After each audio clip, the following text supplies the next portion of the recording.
I'm sure every child loves their dog. Ask any child how much they love their dog, and they'll say, more than anyone ever loved a dog before. But my dog is a superhero, and he became one even though he had only 3 legs. And I know for sure that I love my dog more than anyone has ever loved a dog before. This dog was different from the day he was born. The other puppies in the litter scrambled over each other. They barked and whined and growled. But one dog was calm, as though he knew what was going on. And when I held him, he looked me right in the eyes. It was as if he could speak. At the time, I couldn't think of a name that was good enough to fit him. So I just called him Dog. Dog only got better as he got older. He was the smartest of the litter, and by far the most loyal.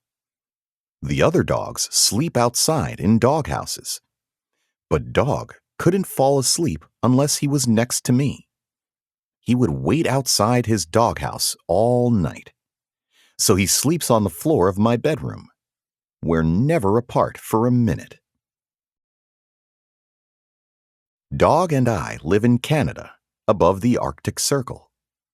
Up here, there's snow on the ground for 9 months of the year. There aren't many roads, and the rivers stay frozen. The sun doesn't even come up for a good part of the winter.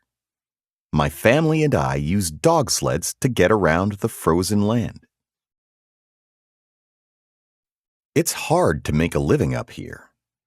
If there's a thaw during the winter, it's impossible to cross the rivers by sled. Sometimes food runs low, and we have to hunt deer, hares, and other animals.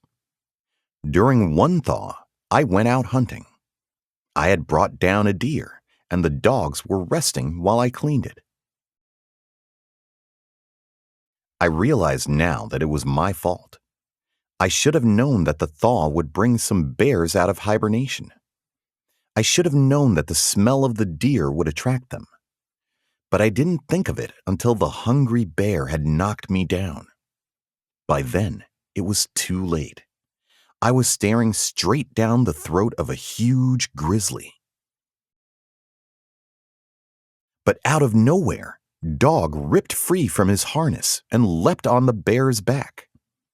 The bear roared and twisted, but Dog held on. It all seemed to take forever. Dog was thrown by a swipe of the bear's huge paw, and the angry creature finally ran off. I ran over to Dog. The wet snow was stained scarlet with his blood. His leg was bitten badly, and I was sure the bone was broken. Dog could barely lift his head, but his eyes still told me that he was there for me. I carried Dog home as quickly as I could, but his leg was badly hurt. My father had to amputate it. I was heartbroken, but Dog didn't seem to mind. Soon enough, he was back to being the best dog in the litter. With 3 legs, Dog was still my strongest runner. The next winter, I started entering sled dog races. Dog was always my lead dog.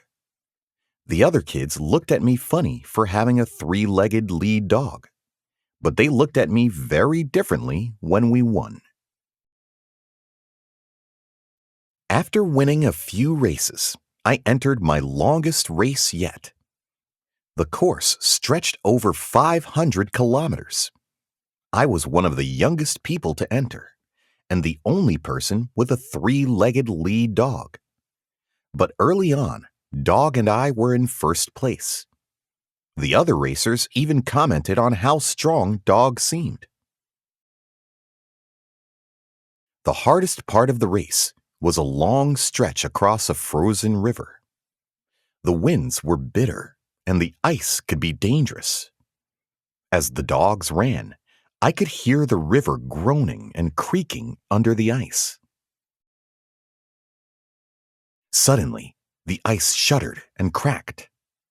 Dog tugged hard, like he knew there was trouble. But the front of my sled caught on the crack, and it tumbled into the icy water.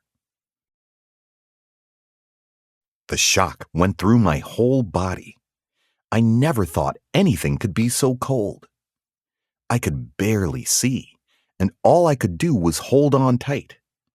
Ahead of me, I saw dark shapes moving. And at the front of those dark shapes was Dog. He kept tugging, no matter what. At last, the team was able to drag the sled out of the water. He had saved me again. I spent the whole night by the fire, and I thought I might never be warm or dry again. But Dog curled up next to me. He kept me warm all night. By the next morning, we were ready to go again. I thought that was the last of our troubles. The next morning dawned bright and cold, and we were running hard. It wasn't long before we were at the head of the pack again. And Dog, as always, was right up front. During a short rest, Dog's ears suddenly pricked up. There was a crashing sound coming from the trees. A huge bull moose stumbled into the clearing where we were. Nothing scares me more than moose. Unlike bears, they're unpredictable. They seem to get mad and charge for no reason. The moose sent a puff of steam out of its nostrils. Then, with a grunt, it started to gallop toward us. This was a disaster. The moose was about to trample me and my entire sled dog team. But like a shot, Dog leapt at the moose and seized its leg. The moose gave a mighty kick. It was too much even for Dog, who went sailing through the air. He hit a tree hard, and I was sure he was dead. The moose lowered its head and seemed to eye the rest of the dogs. But Dog got up.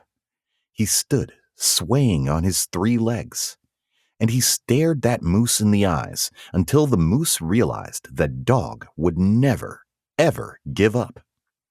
Looking a little frightened, the moose retreated into the woods. That was the 3rd time my 3-legged dog had saved my life. After that, I knew what I would name him. I chose the name Troika.